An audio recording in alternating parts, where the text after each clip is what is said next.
Hello and welcome to another edition of the Mayor Dan Paletko Show. I'm very pleased to have as my guest today someone that I call a friend and I think is an outstanding mayor, a neighboring community, Mayor Wild. So, Bill, thank you for coming on today to do my show. Well, thanks, Mayor. I appreciate being here, and I appreciate all that you do for your community. And as you mentioned, we were friends. I do appreciate our friendship as well. Yeah, you're just a great guy. I must say that amongst the mayors, supervisors in Western Wayne County, I mean, we've elected you to office to represent us as a group, and that's because of your outstanding leadership and what you've shown and what you've been able to accomplish in Westland. And you and I both know these are some of the toughest jobs I think you can have in America. So. Absolutely, Mayor. And I got to tell you, it doesn't seem like they get easier. People ask me all the time. I'm on my 12th year as mayor, and I think that you were mayor just before I came in, and people ask me all the time. But does it get easier? And I tell them that you would think that it would, but actually it seems like as mayors now we're tackling more and more problems that maybe in perhaps the state government or the federal government would address. But at the end of the day, when there's that lack of leadership, at those higher levels, our residents still expect, results. And so I think as mayors we're probably being asked to come up with more solutions than ever before. Mm. Yeah, recently I've received a lot of requests and people have come in because of DTE, either brownouts or I noticed there was an article in the Saturday paper, but we've had areas in my city that have consistently not had power. And while I would love to do something for them, I don't run DTE. I have contacts, and DTE has not been very responsive to our requests. And I feel very bad because one woman told me it was like the fourth time that she had removed the contents of her refrigerator and said, "Hey, I can't afford to keep spending $200-300 worth of groceries, meats, and different things, and then to have the power go out." So it's rough. That's and for your residents, that's not a Dearborn Heights centric issue. I mean, that happens all over Southeast Michigan. We have certain pockets in Westland that get affected, and those people know where they are because they're the first folks. And what really drives them crazy is when they lose their power, and it's not storming out. It's a clear day, and there's really no reason why they lost their power. So, but obviously the first call is to the mayor's office, and I know that you and I, and the regional level, we work with DTE, and I think, I won't tell this to other people, but I think they probably respond to our calls more than others just for the our longevity in office and relationships. But yeah, it's a struggle, and but West End, we have those same issues as well. Mm-hmm. One of the things that we're dealing with, of course, when Congressman Conyers left office, resigned, we've had a real vacuum in regards to going to Washington with our needs. And how have you been handling that situation?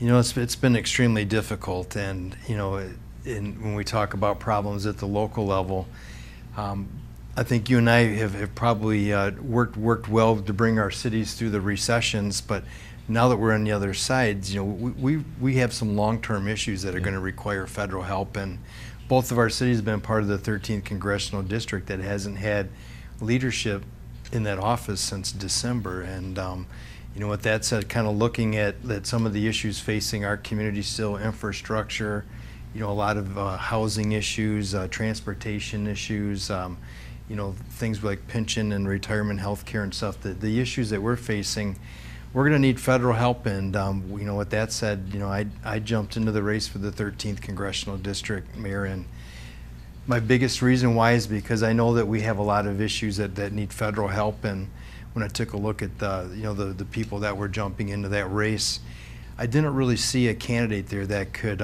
really identify the needs of communities and the residents. And I don't think that, and I say this all the time, I don't think there's any job that prepares you for higher office than being full-time mayors like yourself and I. Mm-hmm. I agree. And I think you're the only suburban candidate, aren't you, in the race? Or?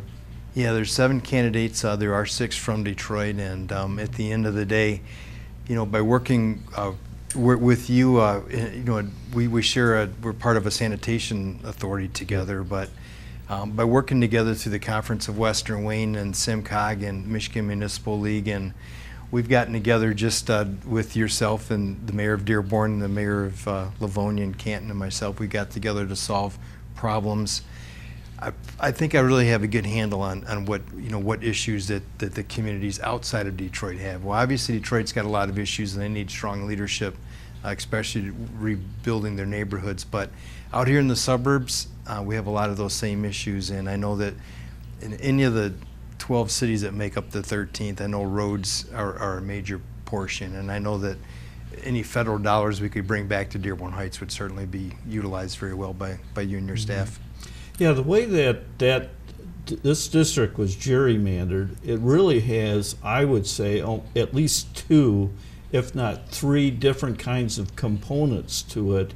But one of the real drawbacks or what have you, and that's why residents have to really look at the candidates, because I'm not sure our interest out here in Western Wayne County ever gets addressed or will get addressed, because the people are concentrating on the other elements of the district. And do they need help? Absolutely. But Sure. The way this thing was gerrymandered, I'm not so I kind of felt like we might become second-class citizens if someone from this Western Wayne County doesn't get in that position. And I think I'm accurate in that. You know, I hear that a lot when I'm talking with the folks in the other communities. And you know, the one thing I think that's going to be helpful is, as we look at the 11 communities that kind of do a horseshoe around Detroit, is there's a history of collaboration. And I know that if we can get federal dollars, I know that you'll work with your surrounding communities. Mm-hmm. If we're talking dollars on roads or on infrastructure, bridges, water, you know, sewer improvements, whatever, if there's federal funds available, I know that you'll work with your surrounding communities to stretch those dollars. So I think that's one of the ways that we can make sure that the cities outside of Detroit are at the table, and those are the things that you and I, we do it every day, so it's in our DNA. Yeah, we do it in the collaborative effort to, and it's the same way I always have told people that in Dearborn Heights has a lot of boundary, a lot of communities, but like I told Mayor Sollers at Taylor, if a new business comes on your side of Van Born, I think it's great, because they're going to need certain services and other things. Their workers are going to look for restaurants, auto repair shops, and others, which I have. So it's going to help the whole area. We don't necessarily see it as competing against one another, but rather for the region. And that's why I think it's important that the suburban areas have a voice, so to speak, because we really did kind of get shut out the way they redistrict those boundaries. Although I must admit, I was down in Ohio not too long ago, and Mary Captor, and I remember this, when she ran against the former former mayor of Cleveland, Kucinich, I think is his name, and she told me her district goes from the Michigan border by I-75 and Telegraph all the way along Lake Erie to the Cleveland boundary. Yeah. And that's ridiculous. The needs of somebody in Sandusky are going to be a lot different from the needs of somebody in Cleveland or Toledo, but they gerrymandered it because that was one way of knocking out one of the two of them. So she won, and she's a very good representative. She's actually been very helpful on our Ecorse Creek project. That's why sometimes I go down to Ohio. I actually have gotten a lot of support down in Ohio, even from both Democrats and Republicans, in order to get the Ecorse Creek project going. So, but that's the kind of thing that I'd love to have a congressman who understands that it's going to fight for us on the Ecorse Creek, because Ecorse Creek is not something. I'm not sure that 100 people, if we went around Belle Isle and asked them if they knew what the Ecorse Creek was, that any of them would. Yeah, and there is a portion of that Ecorse Creek that a certain portion of West End is actually being assessed on that as well. So we're definitely aware of it. And you know, one of the other things, Mayor, I think that if we had a mayor that was in this congressional office, think of all those times that these federal grants are written. And the thought process is to help communities, but when you look at how they're written, they just about make it impossible for us to use them. And you know, some examples are the way that they're allocating COPS grants and firefighter safer grants, where sometimes they think they're doing the right thing by trying to make this money available, but they actually hamstrung the communities almost to the point that we see it all the time where communities actually, they're awarded these grants and they actually can't accept them. So, and at some point, some of these grants need to be written to help fund the retention of these, because I think the worst thing is to hire police officers and train them under a COPS grant or maybe a firefighter under a SAFER grant, and have an avenue to fund them for 3 years, and then you have to lay them off. So you get it, and that's the difficulty. And it's in the same way that while I received FEMA money on Hanover Street to take down 16 homes basically on Hanover, and those were homes repeatedly were flooded. Mm-hmm. So there was no, the engineer said there's no solution for them, and I felt real bad that these people were living with these kind of conditions. And so, but that grant did not come directly to the city. It actually came via Lansing, and we were then in competition. Now we thought we put together a good synopsis and we were accepted. But we reported to the Michigan State Police, who then reported to the feds. And so a lot of times it was very difficult because the state police told us, no, you deal with us, you don't go over our heads. Right. And we showed that we administered that program excellent. And we're actually in a round 2 and hope to get additional funding for additional. In fact, state police said you did everything by the book, and I would be happy to see Dearborn Heights get more funding. But having that interlude created some difficulties and problems, which we were able to overcome, but wasn't really necessary. Yeah, so those are the things that I think, with an eye of a mayor, that maybe you can tweak the language as at the front end of these things, or actually be able to walk some of those applications through to get them accepted. You know, another issue that that I deal with, or not that necessarily I deal with, but when I talk with elected officials and city managers and mayors, is that there are a lot of federal grants available, but they don't have anybody that's on staff that maybe is a grant writer, and staffs are stretched so thin now that several department heads are doing several different jobs, and we've seen in our surrounding communities where police chiefs were city managers at the same time, and so at the same time they're being asked to do economic development and all these other things. So one of the things that I'm going to plan on doing as part of my staff, and be part of the district staff, we'll have a grant writer on staff that will not only identify the areas in the federal government that we think will align themselves with the problems of the communities that are in the district, but also help with the manpower to apply for them, and also to stay in compliance with them, because it's a lot of work, and I know that your community and my community wants us to go after these grant dollars. Sometimes they're labor intensive, and so we'll have people in our staff that can help with that. And certainly once we understand the issues of the community, it's a lot easier to try to find the grants that match up to those, and to expect sometimes our mayors or city managers or our department heads to not only have the time to do that, but maybe some of the skill sets to do that. I think it's asking too much sometimes. Well, I want to let the public know I've had the opportunity to dine with you and your wife. So very lovely, and thank you. I enjoyed our conversation. But I also got to meet your kids. You have a nice family. So, and being a mayor, I know all the pressures, but you've been able to manage that, where keep the family life and everything good, and being a mayor at the same time, which is not.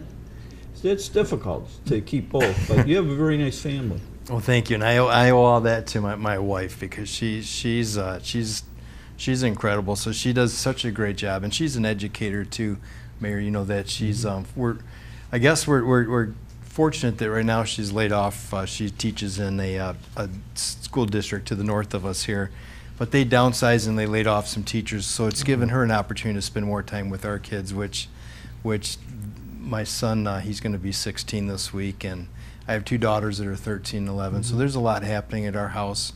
And as mayors, we keep busy schedules, and so I couldn't do it without her. But I appreciate you asking, and I think sometimes we forget that these public lives are hard on our children too, because I think our children, they grow up in schools where people know that that's the mayor's son or daughter. So sometimes if they do something, they think that they're given special treatment, and actually a lot of times it's exactly the opposite.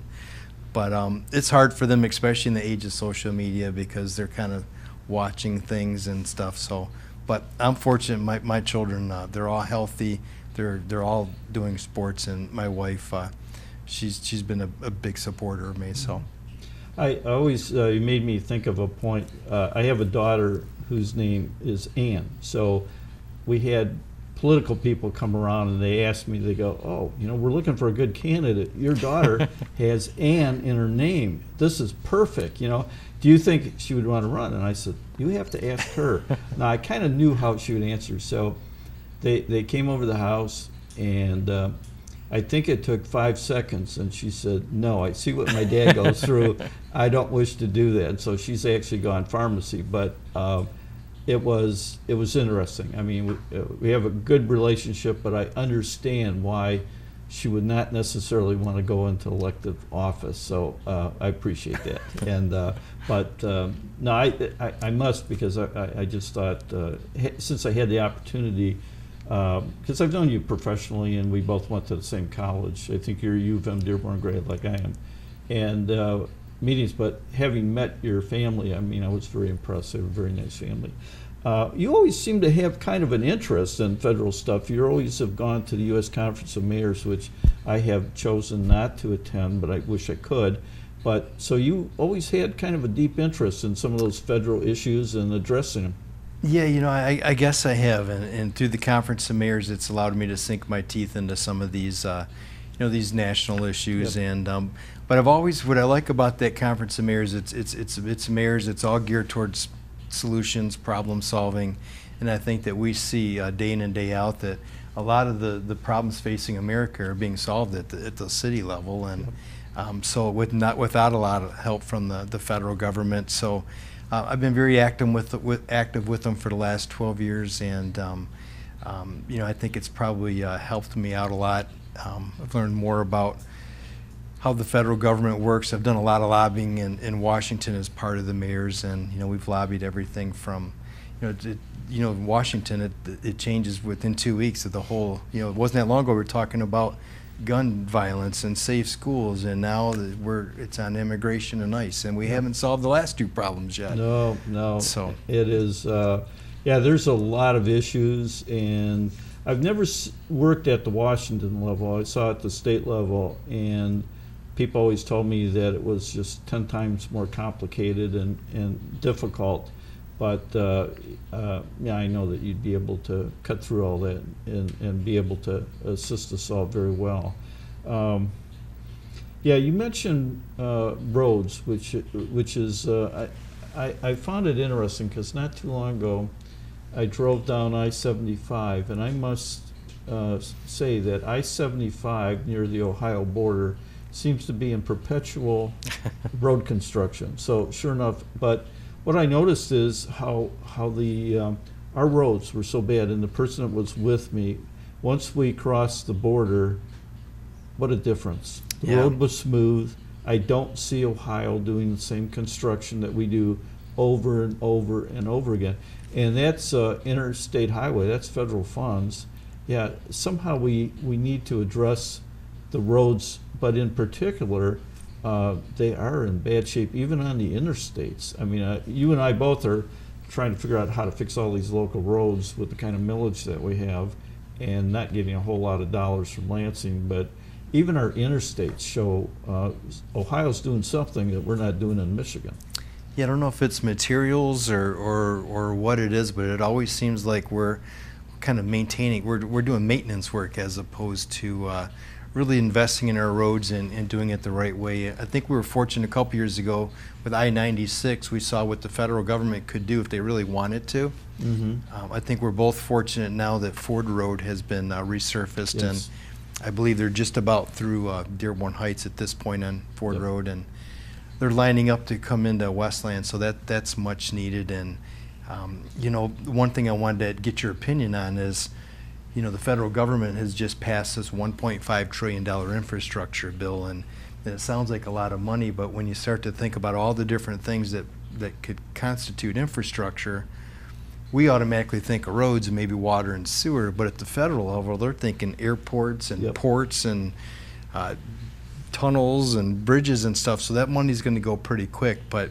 the current administration, this is where I want to get your opinion on. They flipped this formula around that cities now are going to have to come up with an 80% match instead of 20%. And I don't have to tell you that most cities struggle for the 20% match. Yeah, So, yeah. so how do you deal with an 80% match and with the government saying, we'll go out and find a public-private partnership to partner with? That coupled with, and I fought from an accounting level, being a CPA, that the requirements of the GASB board, where we had to book the liabilities for all the health care, which I understand, but I felt the pendulum, we went on a pay-as-you-go basis, so that was to an extreme. Now, all of a sudden, we got to record every dollar, and that's an extreme. And they were courteous to my comments. In fact, I got some real nice letters. This was a couple of years ago when they were contemplating it. It might have been 3 years now. And they said, Mayor, we're appreciative of your comments to us because you're both a CPA and understand the reporting, and you're a mayor. And I just told them that it sent all of us into deficit spending and basically on our balance sheet, even though nothing changed from year to year, and that it put an unbelievable burden on current taxpayers. I mean, nobody, unlike corporations where they could go out of business, most municipalities go on.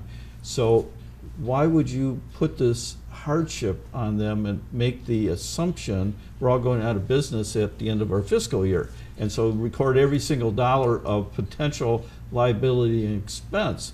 And so I lost that battle, but it just seems like we're getting piled on by requirements and changes, and at some point they're just going to break us all. There will not be a viable community unless you're brand new and you're just having subdivisions going up and with Headley, with Proposal A, you and I have not recovered from the last recession, and I tell people that when I first came as mayor, the budget was $43 million to operate the city. It's $43.5 million now to operate the city, and look at how much time has elapsed. And it's just 10, 15 years, and it's like, it really, that's why anybody that has this job and can balance the budget like you've done, you're a superstar. And when you look at the number of budget deficits that are racking up in the federal level, and we're required to have a balanced budget, I mean, we do it. I'm not sure at the federal level you can just switch it and go directly to a balanced budget, because that would be, but we got to start working to get that in some kind of control. Yeah, absolutely. They're certainly not making it any easier on us. You know, when you talk about putting that Gatsby number on our balance sheet at the same time that we're talking about, you know, infrastructure repairs, the citizens are going to pay, you know, that had a negative effect on all of our bond ratings. Yes. So we're gonna pay more in interest on those bonds now because of that. So I'm not sure that was an intended consequence, but at the end of the day, it's the reality. Yeah, they wrote back to me and told me that they were receiving a lot of pressure from Wall Street, and the corporations had to do this. So it was like, well, we're not going to make governments do the same thing that we required, and that was the private letters I received from some of the board members, and also had an opportunity to talk to one of the members, because he came from an accounting firm locally, and it was just like, no, we have to do this. You don't understand, Mayor. We're under pressure to do it, or the federal government, Congress, is going to do it. And I'm like, why would Congress see this as such a big problem? It's not such a big problem. I understand the state of Illinois, there's a crisis going on over there, but to make all of it, and I just said compromise in some way, give us over a certain amount of years to record it. I thought noting it in the footnote, I think the number's important, but I lost the argument, so what are you going to do? But yeah, infrastructure, you think of all the water, all the sanitation, and the bridges and the tunnels and the roads. When you look at our balance sheet, you're probably the same way, we got a huge number for assets because Sure. these are all assets that the public own. But even with all that, they're not liquid, and Yeah. they don't generate revenue, so to speak.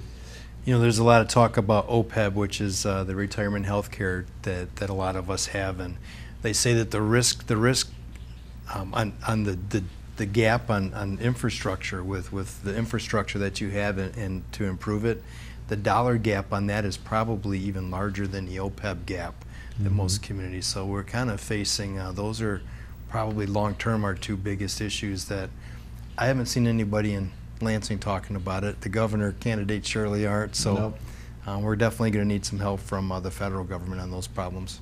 Sounds good, and I can't think of a better person to give us that help than you. So, Mayor, thank you so much for coming on and Well, being a guest on the Mayor Dan Paletko Show, and good luck to you, and hopefully next time I interview you you'll be the congressman. So Well, good thanks, luck Mayor. to you, and thanks I appreciate it, and you keep up the good work here in Dearborn Heights. Thank you so much. Thank you. And thank you for watching another edition of the Mayor Dan Paletko Show.